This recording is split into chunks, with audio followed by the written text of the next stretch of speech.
Hello, good morning.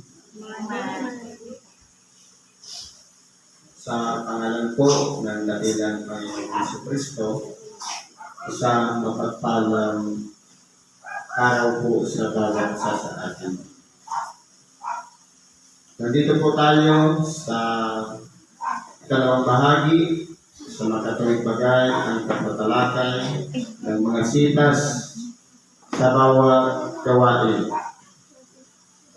Una po, isentro natin ang ating mga pag-iisip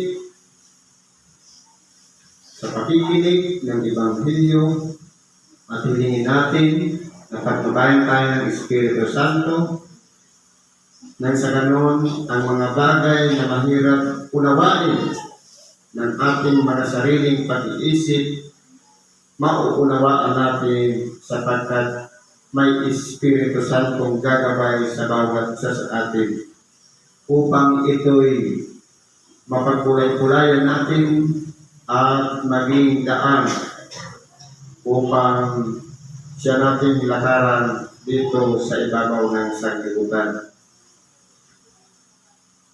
Meron na po tayo ditong isang aralin ayon po sa Ebanghelyo ni San Marcos, Kapitulo 9, versikulo 2 hanggang 13. Ito po, palagi na natin itong naririnig. O kaya napapakinggan na aral. Ordinary na lang ito sa atin. Sabi nga dito, at pagkaraan ng aming na araw ay isinama ni Jesus si Pedro at si Santiago at si Juan at sila'y dinalang bukod sa isang mataas na bundok. At siya ay nagbagong anyo sa harap nila. At ang kanyang mga damit ay nangagning na nagsiputing maigi na anupat sino mang magpapaputi sa lupa ay hindi makapagpapaputi ng gayon. At do'y napakita sa kanila si Elias na kasama si Moises at sila'y nagkikipag-usap kay Jesus. Kaya ito, kung titingnan natin, ordinary na lang ito sa atin. Pero ano po ba ang mensahe? Bakit kinakailangan patunayan ng ating dakilang Panginoon na may kaugnayan ang mga naunang tao bago siya? Halimbawa, sino po ba si Moises?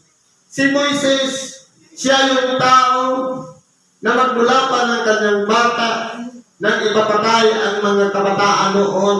Inilagay siya sa isang lalagyan o kaya sisidlang yari sa yantok.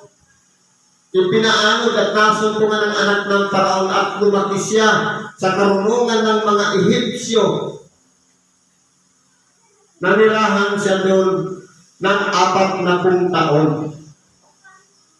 sa piling ni Faraon. Kaya alam niya ang mga karunungan. Pero nung makita niya na ang mga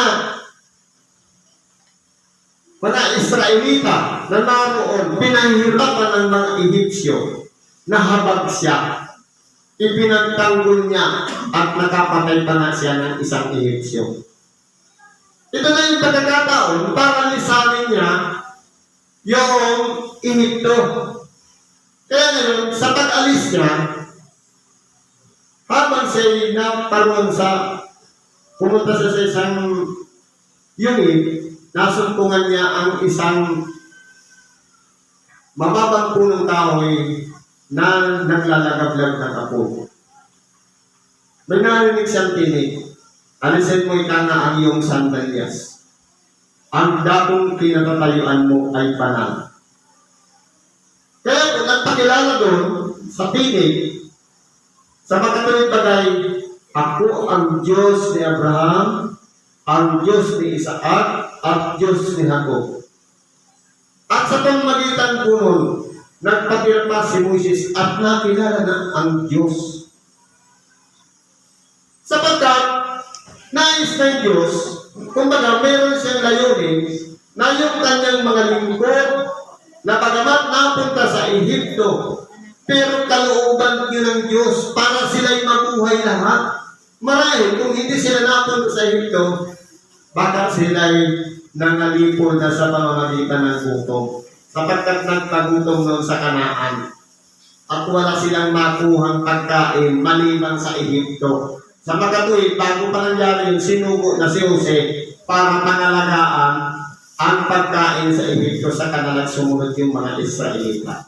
Sa bilang na 75 tao, napunta sila sa Ehipto at dumami sila doon hanggang sa ipinanganak na nga si Moises. Kaya po, sa bagay na iyan, sinugo ng Diyos si Moises para hanguin ang mga Israelita sa Ehipto. Nagpakita siya ng napakaraming mga bagay, mga makapangyarihang gawa sa pamamagitan ng kamay at tungkod ni Moises. Subalit dahil pinatigas ng Diyos ang puso ni Paraon, meron pang mga kahirapan para hindi mahalo. Pero nangyari din ang kalooban ng Diyos. Kaya po, ngayon, ano po ba ang kahalagahan ng buhay ni Moises sa buhay ng ating dakilang Panginoon? Kung maalala natin, ang Panginoon ay nabuhay na noon bago palikhain ang sangkalangitan at ganoon din ang sangkalupaan, kapiling ng Diyos si Kristo. At yung nagliligtas doon sa mga Israelita sa pamamagitan ni Moises na nagiging alapaat kapag araw at nagiging haliging apoy sa gabi, ang Panginoon po yun na nagtatakip sa kanila at nagpapainit upang sa ganun mabuhay sila at magtamo sila ng kaligtasan. Kaya po, sa bagay na iyan, naging mahalaga si Moises sa ating dakilang Panginoon. At ganoon din si Elias, na siya ay hindi nakaranas ng anumang kamatayan dito sa ibabaw ng lupa sa pamamagitan ng isang karuwahing apoy. Nakasama niya si Eliseo, hinatak siya paitaas at nawala sa paningin ni Eliseo. Ibig sabihin, ano ba ang koneksyon ng dalawang taong ito sa ating dakilang Panginoon? Sa mga lingkod ng Diyos na sumusunod sa kalooban ng Diyos, nandun palagi si Kristo. Ni maging kay Elias, nandun din si Kristo. Sa makatuwid bagay, ang ating dakilang Panginoon nagbibigay pagpapahalaga sa mga tapat sa Kanya. Ang dalawang lingkod ito yung naging tapat sa Kanya. Pero dahil nga, ang mga alagad ng ating dakilang Panginoon, katulad din natin, tinuturuan pa lang ng ating dakilang Panginoon. Hindi pa masyadong natututo sapagkat, kumbaga, nag-uumpisa pa lang. Katulad natin na nag-uumpisa pa lang, wala pa namang Espiritu Santo noon. Kaya ngayon, ano ang reaksyon ng tatlo? Sabi nito, at sumagot si Pedro at sinabi kay Jesus, Rabi, mabuti ang tayo'y dumito at magsigawa kami ng tatlong tabernakulo. Isa sa iyo, isa kay Moises at isa kay Elias. Kaya po, kung pala naisip ni Pedro, bakit kaya Panginoon na huwag na lang tayo umuwi, dito na lang tayo. Magtatayo kami ng tatlong kubol, siguro kaya niya naman isang krisis siguro magtayo ng kubol, bibigyan niya isa sa Panginoon, isa kay Elias at isa kay Moises. Pero ang sagot ng ating dakilang Panginoon. Nangyari po din, sapagkat hindi nila nalalaman kung ano ang sasagot, sapagkat sila'y lubhang nakatakot. Nagkaroon po pala ng takot yung mga alagad sa mga pangyayaring nakikita ng kanilang mga mata. Kaya po, kung ang ating dakilang Panginoon may kakayahang makipag-uusap sa mga taong umakyat ng langit at gayon din sa nabuhay ng malaos dito sa ibabaw ng lupa, ibig sabihin, pinahalaga ni Kristo yung mga nangamatay na. Basta may katapatan sa pagsunod sa kalooban ng Diyos, pinahalagahan po yun ni Kristo. Kaya po, tayong mga tao, katulad din ng mga alagad, natatakot din tayo. Kaya kapag nakikita tayo ng mga milagro, kapag naunahan tayo ng takot, kumbaga, hindi natin malaman ang sinasabi natin. Minsan nagsasalita tayo, wala naman sa sarili dahil sa takot. Pero ang nangyari po, sabi ito, at karaka-raka ay biglang paglingat At dumating ang isang alapaap na sa kanila ay lumilid. At may isang tinig na nangagaling sa alapaap. Ito ang sinisinta kong anak, siya ang inyong pakinggan. Ngayon po, ano po ang pinakamahalaga sa buhay natin? Sa pangyayaring ito, mayroong tinig na napakinggan. Ito ang sinisinta kong anak, siya ang inyong pakinggan. Sino po kaya yun? Walang iba, ang ating dakilang Panginoon. Sa makatuwid, ang lahat ng mga aral na ipinahayag ng ating dakilang Panginoon at ipinagpatuloy ng Espiritu Santo sa pamamagitan ng mga apostol nung umakyat na sa langit ang ating dakilang Panginoon, lahat ng yan ay kinakailangan nating pakinggan. Sa makatuwid tagay, Ama mismo ang nagpapatutuo na kinakailangan natin pakinggan yung sinabi ni Kristo. Ano ba ang mga sinabi ni Kristo? Nariyan yan sa Mateo, napakarami. Ang turo tungkol sa pag-aayuno. Ang turo tungkol sa pananalangin. Ang turo tungkol sa pagkagalit. Ang turo tungkol sa kung ano-ano pa mang mga bagay. Inihalimbawa lahat, inilatag lahat ng ating dakilang Panginoon para madaling unawain. Kaya po, kalooban ng Diyos, pakinggan natin si Kristo yung kanyang mga aral na ipinagkakaloob sa bawat isa sa atin. At ito naman ang tinatalakay natin sa ngayon. Sa makatuwid bagay, ang Ebanghelyo na ito'y walang hanggan. Tayo po may katapusan. Kaya po minsan, kapag nakakarinig tayo ng Ebanghelyo, ayaw nating pakinggan. Dahil nga po, itong katawang salari may katapusan. Hindi tayo angkop doon. Ang kautusan ay banal. Totoo po. Paano natin masusunod na yun ay banal? Tayo marumi. Punong-puno ng karumihan ng kasalanan. Para maging angkop, maglilinis tayo ng ating sariling kalooban, magsisisi, para tayo maging banal din. Aangkop na tayo doon sa kautusan na banal. Di mas madali nang gawin. Pero kung tayo po may pagkakasala pa, magiging balakin yun para hindi natin masunod yung kalooban ng Diyos sapagkat hindi po tayo banal. Kaya kinakailangan natin magpagkabanal sa pamamagitan ng pagbabago ng ating mga gawa at paglilinis ng ating sariling kalooban. Magiging banal po tayo. Hindi ba natin kaya? Dahil tayo nasa katawan naman pa, pero kapag nariyan ng Espiritu Santo, pangungunahan niya po tayo at bibigyan tayo ng mga aral, depende po sa mga experience na ating mga dinaranas dito sa ibabaw ng sanlibutan. Ano pong sabi dito? At habang nagsisibaba sila sa mundo, ay ipinagbilin niya sa kanila na sa kanila man ay huwag nilang sabihin ang kanilang nakita. Maliban na pagkanganak ng tao ay magbangon uli sa mga patay. At kanilang ingatan ang pananalitang ito na nagtatanungan sila kung ano ang kahulugan ng pagbabangon uli sa mga patay. At tinanong nila siya na sinasabi, bakit sinasabi ng mga eskriba na kinakailangan pumarito muna si Elias? At sinabi niya sa kanila, katotohanan si Elias ay paritong mauna at isasauli sa dati ang lahat ng mga bagay. At paano nasusulat ang tungkol sa anak ng tao na siya ay maghihirap ng maraming bagay at pawalang halaga? Datapwat, sinasabi ko sa inyo na naparito na si Elias at ginawa din naman nila sa kaniya ang anumang kanilang inibig ayon sa nasusulat tungkol sa kanya. Kaya po, kung pag-aaralan natin, naparito na si Elias na nauna sa unahan ng ating dakilang tayo. Tama yung sinabi kanina, si Juan Bautista. Sa makatuwid, bago natin matatanggap ang aral magmumula sa bibig ng ating dakilang Panginoon. Kinakailangan muna yung nauna.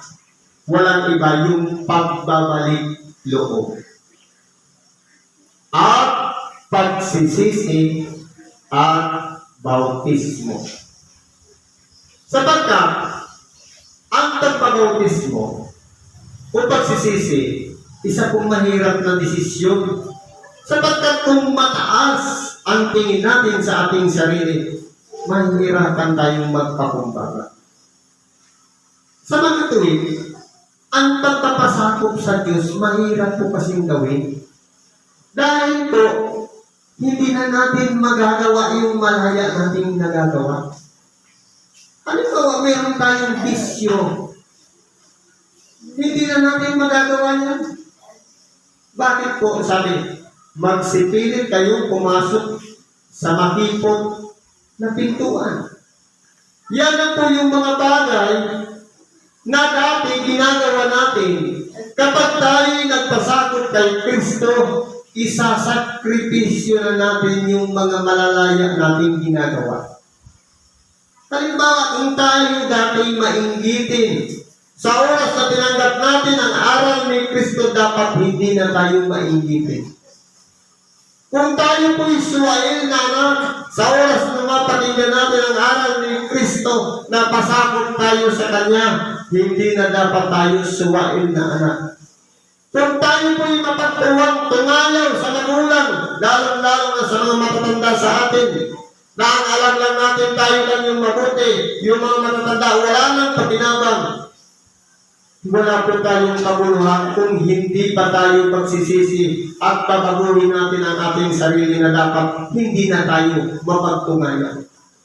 Kung tayo po ay mapanglait o mapanghusga sa kapwa, ang nakikita lang natin mali o mga diferensya ng ating kapwa sa oras na pinanggap natin ang aral ni Kristo, mapapalitan na yun ng pag-ibig sa kapwa. Sa mga tuwid, kinakailangan muna nating magsisi, linisin ang ating kalooban, tanggapin natin ang buong puso na tayo isang makasalanan, at tayong lahat ay kahahabagan ng Diyos at pagkakalooban niya tayo ng isang panibagong pagkatao, panibagong buhay na kasama ni Kristo, na kasama ng Espiritu Santo, ang mga bagay na hindi natin nagagawa, kaya na natin gawin, maging mapagparaya, mapagpakumbaba, mahabagin, maawain, matulungin, at ganun din mapagpatawad sa ating kapwa. Kung dati, nung tayo nabubuhay pa sa laman, hindi natin kaya magpatawad ng kasalanan ng kapwa, sino ba tayo nung makilala natin si Kristo ang hindi magpatawad? Kung si Kristo ngay nagpatawad ng ating pagkakasala, na hindi pa tayo isinisilang, dinipahan na tayo, gaano pa kaya tayo ang hindi tayo magpatawad sa ating kapwa? Gaano naman katigas ang puso na yan, na hindi magpakumbaba at kinalanin natin sa ating sarili. Tayong lahat ay makasalanan, kaya kinakailangan natin baguhin. Nang sa ganun, magkaroon tayo ng pagkakataon doon sa inaasam-asam natin na buhay na walang hanggan. Kaya kung marami pang balakid sa ating buhay, hindi pa huli. Ang Ebanghelyo ay patuloy na ipinangangaral. Hanggat hindi pa bumabalik ang ating dakilang Panginoon, may pagkakataon ba magsipagsisi tayo? Nang sa ganun, magtatamo tayong lahat, walang maiiwan, lahat tayo'y mapupunta doon sa tatanggapin nating buhay na walang hanggan. Hindi ibig sabihin, tayo lang yung maliligtas, yung ibang grupo hindi. Sama-sama tayo doon, sapagkat wala pong relihiyon o sekta o denomination na pinipili ang Diyos, kundi ingatan lang natin ang mga panghusga sa kanila. Sapagkat may kanya-kanyang kawan, may kanya-kanyang pastor nangunguna sa bawat grupo na kinakailangan iyan ay haharap ng buong buo, malinis at naayon sa kalooban ng Diyos. Kaya magpatuloy lang tayo ng paglilinis ng kalooban, magsipagsisi tayo. Sapagkat yan po ang tanda na ginawa ng ating dakilang Panginoon, ang kaputian ng kanyang kasuotan na walang makapagpaputi dito sa ibabaw ng lupa, kahit sino pang labandira, kahit anong kinikan pa ang ilagay mo yan. Dapat manatili tayo sa kalinisan ayon sa kalooban ng Diyos. Siguro hanggang dito na lang ang pakikibahagi natin sa oras na ito. Salamat po at pagpalain tayo ng Diyos. Anumang karingan, kailingan, ilulog natin sa Diyos at ipagkakalog sa atin ang kasalanan. Salamat at pagpalain tayo ng Diyos.